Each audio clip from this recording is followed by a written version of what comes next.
Александр Владиславович, одно из наиболее негативных экономических последствий пандемии – это сокращение числа рабочих мест и рост безработицы. Можете ли вы проиллюстрировать цифрами, какой урон мы понесли весной прошлого года в период наиболее жестких ограничительных мер, и восстанавливается ли баланс на рынке труда сейчас? Действительно, когда мы говорим о рынке труда, мы всегда должны понимать, что есть некий в мировой экономике и в российской тоже лаг запаздывания, когда если что-то ухудшается в экономике, то спустя 2-3 месяца это ухудшается на рынке труда. Поэтому, конечно, максимальное количество безработных граждан у нас было не прошлой весной, когда только начали ограничительные меры появляться, а тогда, когда люди, которые пострадали из-за их ведения, вышли и зарегистрировались как безработные летом прошлого года. И если год назад, в этом же феврале 2020 года, у нас было около 6,5 тысяч безработных, то, к сожалению, к августу их количество увеличилось почти до 20 тысяч. Сейчас ситуация медленно, но исправляется. Количество безработных уже меньше 12 тысяч человек. И задача, которая поставлена перед органами власти, перед нами и президентом Российской Федерации Владимиром Владимировичем Путиным, это к 4-му кварталу достичь восстановления уровня занятости первого квартала 2020 года. То есть к концу 2021 года принять все меры, чтобы безработных было не более 7 тысяч человек. Служба занятости традиционно занимается переобучением. Особенно это актуально в связи с пандемией. Расскажите, как проходит эта работа и изменился ли рейтинг профессий у нас в республике? Действительно, всегда, когда мы говорим о том, что человек потерял работу, произошло ли это по собственной его инициативе, либо это связано с какими-то процессами, которые происходят на его предприятии, все равно ему для того, чтобы получить новое место работы, требуется хотя бы повышение квалификации. Иногда хватает месячных курсов, чтобы обновить свои знания или чтобы узнать, как они применимы на новом рабочем месте. Иногда необходимо действительно переобучение значительное, многомесячное, но это действительно правильно, потому что в современном мире человек учится практически всю жизнь. Это не только образование, которое мы получаем в колледжах или вузах, это наше профессиональное образование. И действительно, центры занятости населения ежегодно не менее 2000 человек обучают. И, конечно, рейтинг профессий меняется год от года, но именно пандемия, на наш взгляд, на него повлияла не очень значительно. У нас по-прежнему среди так называемых женских профессий, конечно же, на первом месте, и это вполне нормально, продавцы. Это связано и с общей текучкой кадров, и с тем, что открываются новые торговые точки, и даже с тем, что к нашему с вами радости в большинстве современных магазинов и торговых центров появляются новые возможности для обслуживания покупателей. Новые кассы, новые торговые прилавки, новые возможности для сбыта товара. Это все, что может входить в повышение квалификации. Если мы говорим о профессиях традиционно мужских, то здесь тоже мы на протяжении уже многих лет видим, что в рейтинге водители категории С, Д, Е, машинисты, погрузчиков, машинисты кранов.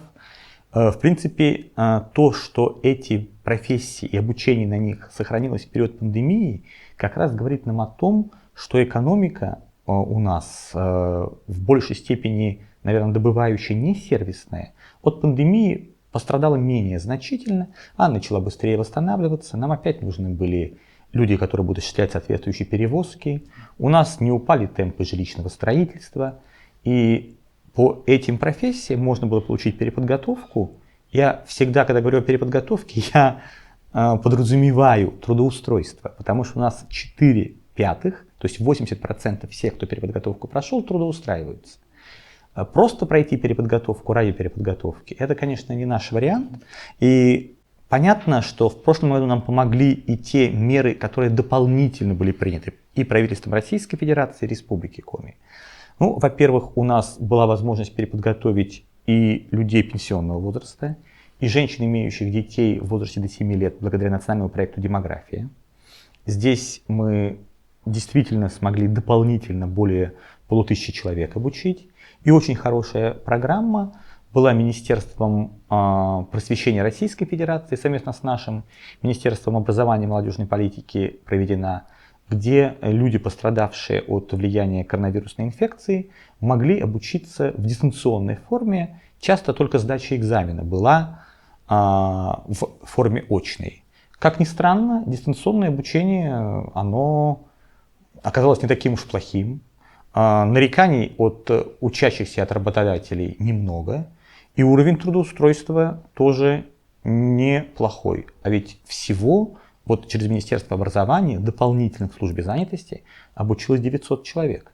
И в целом, если говорить о годе 2020 как годе пандемии, общее количество людей, которые по разным программам обучились, превысило 4000 человек. Это хорошо. Это, кстати, один из ответов на вопрос, почему количество безработных смогло снизиться с 20 до 11 тысяч. Потому что многие нашли работу, переобучившись. А можно ли сегодня говорить о том, что люди, оставшиеся без работы, не всегда идут на имеющиеся вакансии? Знаете, это очень интересный вопрос, который для Международной организации труда, с которой мы сотрудничаем, и мы знаем, что представители Международной организации труда приезжали в Коми, является одним из самых важных. Считается, что человек, который ищет работу, должен это сделать за 90 дней, за 3 месяца. И в принципе, бывают, конечно, такие случаи, когда человек потерял или одно место работы, уволился с работы и буквально уже через несколько дней приступил к новому. Это очень хорошо с точки зрения, наверное, психологии. То есть человек не очень расстраивается тому, что происходит. Работа занимает в нашей жизни, как известно, не меньше трети всего времени. И это очень хорошо, если у людей получается так сделать. К сожалению, получается не у всех. И поэтому здесь очень часто, вот мне очень нравится вопрос ваш, в связи с тем, что мы можем поговорить о таких услугах, которые служба занятости в обязательном порядке по всей республике Коми оказывает, как социальная адаптация безработных и как их психологическая поддержка. Психологическая поддержка – это возможность с профессиональным психологом обсудить свое состояние. Возможно, многих людей действительно необходимо ничуть не наставить на путь истины, а наоборот поддержать, сказать, что потеря работы – это не трагедия. И чтобы они смогли открыть в себе новые возможности. У нас очень много сейчас возможностей с помощью компьютера для психологического тестирования, возможностей для того, чтобы повыбирать себе вакансии, для того, чтобы даже с помощью, допустим, скайпа или каких-то других программ дистанционно провести собеседование. И да, не все люди трудоустраиваются с первого собеседования, может пройти выбор, на который потребуется время. Если вдруг это не получается, вступает в силу еще одна очень хорошая услуга, которая есть во всех центрах занятости – социальная адаптация на рынке труда. Наверное, рынок труда несколько поменялся. Это часто бывает важно для тех людей, которые проработали на определенном месте значительное количество времени. Даже 5-7 лет назад были иные условия труда, иные требования к профессии. Есть тренинговые формы, есть работы в малых группах, чтобы правильно те, кто прочтут, и те, кто нас смотрит, понимали, в центрах занятости не 20, не 30 человек. В центрах занятости работают с небольшими группами, в 5-7 человек, в 3-4. Это удобно, потому что в таких микрогруппах человек начинает проявлять свои новые навыки. Возможно, кому-то нужно преодолеть стеснение, кому-то нужно научиться правильной речи, кому-то нужно правильно презентовать себя, кому-то писать резюме. Вот благодаря тому, что эти услуги есть, трудоустройство граждан улучшается. Но, конечно, на них требуется время. Поэтому требовать, чтобы все безработные граждане в первый же месяц-два работы трудоустроились, это неверно. Но Международная организация труда все эти случаи, о которых мы сейчас с вами поговорили, проанализировав, говорит, что в среднем потребуется 3 месяца. Есть, наверное, те, кому не удается и в 3 месяца трудоустраиваться. Но здесь уже есть другие программы у службы занятости, о которых мы, наверное, еще поговорим, и которые позволяют даже в такой ситуации найти выход. Я абсолютно уверен, что на нашем рынке труда безвыходных ситуаций не бывает. Все равно ведь немало случаев, когда человек осознанно получает пособие по безработице и иногда где-то негласно подрабатывает.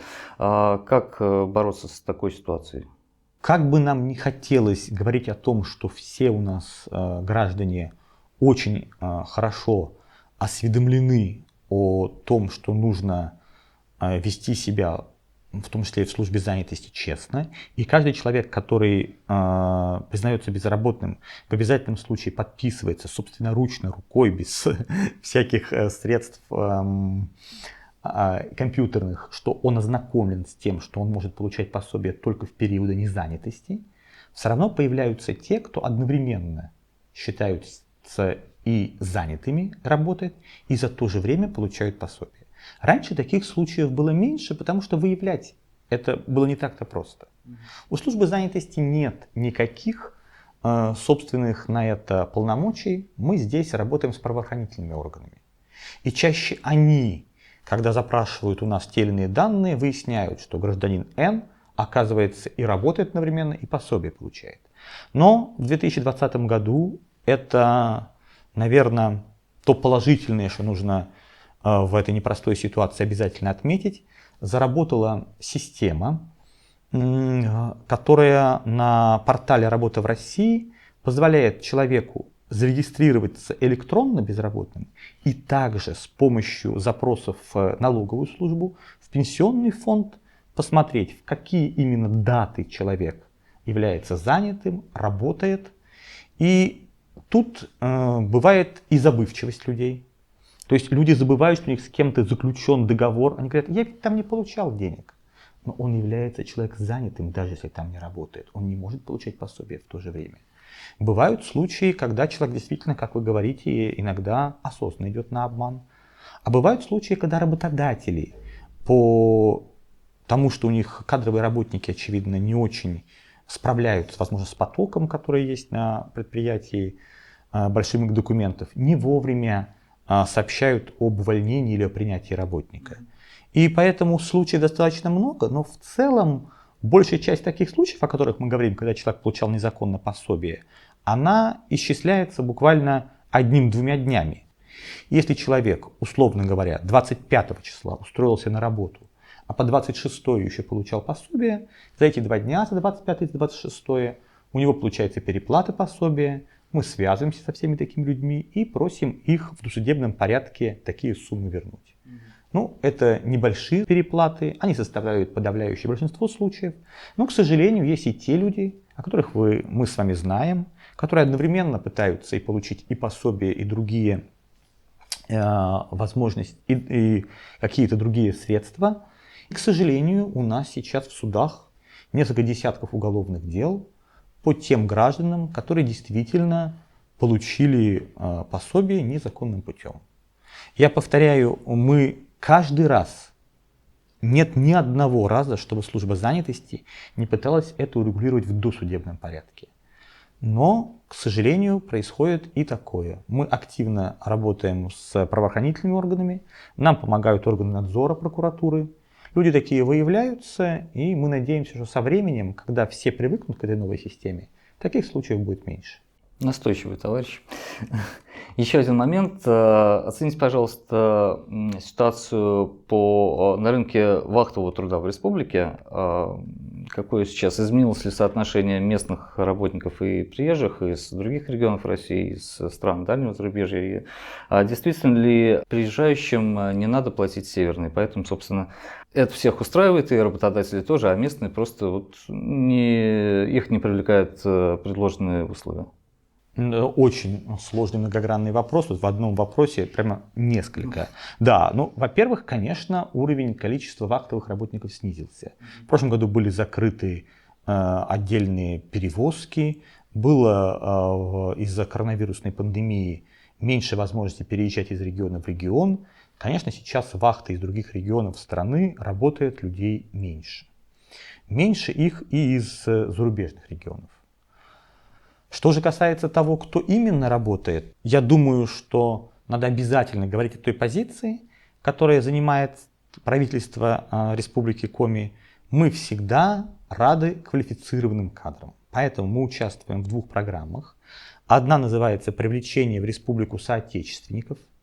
Там требуются люди, которые были бывшими гражданами Советского Союза, но у которых есть высшее образование по отдельным специальностям. И в программе, которая с 2021 года начинается, повышение трудовой мобильности, когда мы ждем людей, опять же, высококвалифицированных специалистов из других регионов и готовы государство платить им деньги за их социально-бытовое обустройство. Ну, например, платить им аренду жилья на первое время. Это происходит ровно лишь потому, что рынок труда и в Республике Коми, и вообще в любом регионе Российской Федерации, он является непостоянным. Когда появляется новый проект, если он ограничен во времени, то не всегда правильно подготовить здесь, условно говоря, в университете, новую группу людей, которые будут получать эту профессию. Проект будет, условно говоря, 2-3 года, люди поработают и останутся без работы. Чтобы этого не было, делается иначе. Действительно, если требуется, условно говоря, люди, которые будут на неограниченный срок, мы ищем их здесь. Хороший пример — Сосногорский тепличный комбинат. Нам нужны были овощеводы. Они всегда будут работать на Сосногорском тепличном комбинате. Мы всегда с помощью нашей системы образования готовили их исключительно из граждан Сосногорска, Ухты и других прилежащих районов. А вот для строительства самих корпусов комбината, когда нужно было собирать сложные металлоконструкции, да, приезжали, поскольку это буквально 2-3 месяца было, бригады квалифицированных рабочих из других регионов. Было бы странно готовить ради 2-3-месячного строительства по особым технологиям, с особыми грунтами, с особыми материалами людей, которые бы построили и остались бы в дальнейшем без работы. Поэтому, конечно, мы всегда квалифицированных работников ждем. И более того, наверное, просто не все знают, потому что это не самая часто обсуждаемая тема, но правительство Республики Коми давно уже издало постановление, по которым каким квалифицированным специалистам северные надбавку платят по отдельным специальностям с первого дня их привлечения. То есть никакой экономии здесь не требуется, не ради экономии, а ради восполнения того дефицита кадров, который есть, люди приезжают к нам в республику. Нам очень приятно, что и наши специалисты выезжают в соседние регионы, там налаживают определенные процессы, потому что они более опытны, потому что они смогли это делать уже в Коми, а потом возвращаются и продолжают свою работу в нашей республике. В принципе, здесь, наверное, мы должны говорить о том, что те регионы, с которыми мы крепко связаны территориально, такими как Архангельская область, Кировская область, у нас такой взаимообмен удачный происходит. С 2020 года заработал пилотный проект по самозанятости для безработных граждан. Оправдывает ли он себя? Действительно, очень интересный у нас есть проект по налогу на профессиональный доход или самозанятость. Он установлен на 10 лет, с 2019 по 2028 год. Люди могут зарегистрироваться как самозанятые и совершенно легально платить только 4% взносов, 4% налогов, если они осуществляют для физических лиц, и 6% если они осуществляют какие-то услуги для юридических лиц. При этом они имеют право не платить страховые взносы, поскольку этот режим изначально очень выгодный.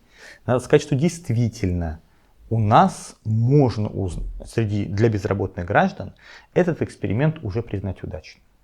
В первую очередь еще и потому, что стать индивидуальным предпринимателем по старым до самозанятости принятым нормам не так-то просто. Индивидуальный предприниматель — это человек, который несет полную ответственность за свой бизнес. Этому предпринимательству нужно учиться достаточно долго. И поэтому, когда мы отправляли раньше безработных для того, чтобы они занимались дальнейшим предпринимательством, нас часто не то что обвиняли, часто досадовали. Вы знаете, сумма, которую дают, не превышает 100 тысяч рублей. Требуется учиться и заполнять очень много сложной отчетности. Это тяжело. Теперь самозанятые работают в мобильном приложении, которое находится в их телефоне. Ну, как правило, смартфон и соответствующую связь имеют большинство жителей нашей республики. разобраться там достаточно просто. Срок обучения на предпринимательство сократился. Не нужно учиться 2 месяца. Этому познать азы самозанятости можно за пару недель, и у нас есть несколько поставщиков таких услуг, которые могут этому научить. Если человек подразумевает, что он может справиться, стать самозанятым, то служба занятости готова оказать ему такую услугу. И сумма, она тоже увеличилась. Она связана с суммой максимального пособия по безработице. Максимальное пособие по безработице за год составляет 12 тысяч на 12 месяцев, 145 тысяч рублей. Поэтому сейчас мы готовы самозанятому именно эту сумму в 145 тысяч рублей предложить, для того, чтобы он организовал свое дело. И у нас есть уже в 2020 году первые ласточки, и мы думаем, что в 2021 году этот эксперимент будет продолжаться также успешно. Много ли случаев, когда человек берет у государства деньги на открытие своего дела и тратит их на какие-то другие нужды, совсем не на то, на что ему эти деньги давали? Мы точно знаем, что недавно такой случай был в Воркуте, может быть, еще какие-то. К сожалению, такие случаи бывают, просто если мы говорим о статистике. Это отнюдь не частое явление. Но учитывая, что если мы возьмем 100 человек, получившие такую сумму за 100%, то да, год от года примерно 2% людей, они действительно эти деньги берут, никакой самозанятости не начинают или индивидуальное дело, но в дальнейшем, как правило, самостоятельно в досудебном порядке возвращают. Бывают случаи, конечно, что они, если это не вернут, появляются дела. Но еще раз говорю, это у нас не правило, это исключение. Понятно. И еще об одном не менее важном проекте, это социальные контракты. Можно ли уже сейчас подвести какие-то промежуточные итоги и будет ли этот проект продолжен? Да, это действительно правильно, что сейчас мы об этом говорим, потому что этот проект сначала был в пилоте, то есть он был не во всех регионах страны, Республика Коми участвовала, а по итогам каждого пилота нужно обязательно отчитаться о том, что произошло и признан ли он удачным. Более 800 малоимущих граждан перестали быть малоимущими в прошлом году благодаря участию в социальном контракте. Социальный контракт, он будет в 2021 году только расширяться. И людей, которые в нем будут участвовать, будет больше. Я поясню почему. Вот мы с вами уже сегодня поговорили о том, что иногда человек больше 3 месяцев не может найти работу. И тому есть объективные причины. Возможно, действительно так складывается его жизнь, что он должен остаться здесь, дома, не может поехать в вахтовый метод работы, не может переобучиться. Но здесь, рядом с его домом, нет соответствующих не то что крупных производств, просто может быть не быть вакансий. Допустим, рядом с его домом есть и школы, и больницы, но он не может занять там эти вакансии, или просто там все места заняты. Поэтому с этого года у нас в социальном контракте, кроме стандартного направления поиска работы, которое будет всегда пользоваться спросом, потому что там человеку, в том числе безработному гражданину, дополнительно к его пособию платится дополнительная социальная помощь по социальному контракту в размере прожиточного минимума, но появляется и новое направление развития личного подсобного хозяйства. Если у человека, пусть временно, либо постоянно не получается найти работу, то он может сделать все, чтобы у него личное хозяйство стало так называемым товарным. То есть он, чтобы сам мог произвести что-то, что он может продать на внешний рынок. Причем мы сразу с Министерством сельского хозяйства и потребительского рынка Республики Коми эту проблему обсудив, поняли, что никаких сложных критериев для нашего северного региона мы ставить не можем. Мы не можем просить у людей, чтобы они заработали несколько тысяч рублей на своем личном подсобном хозяйстве.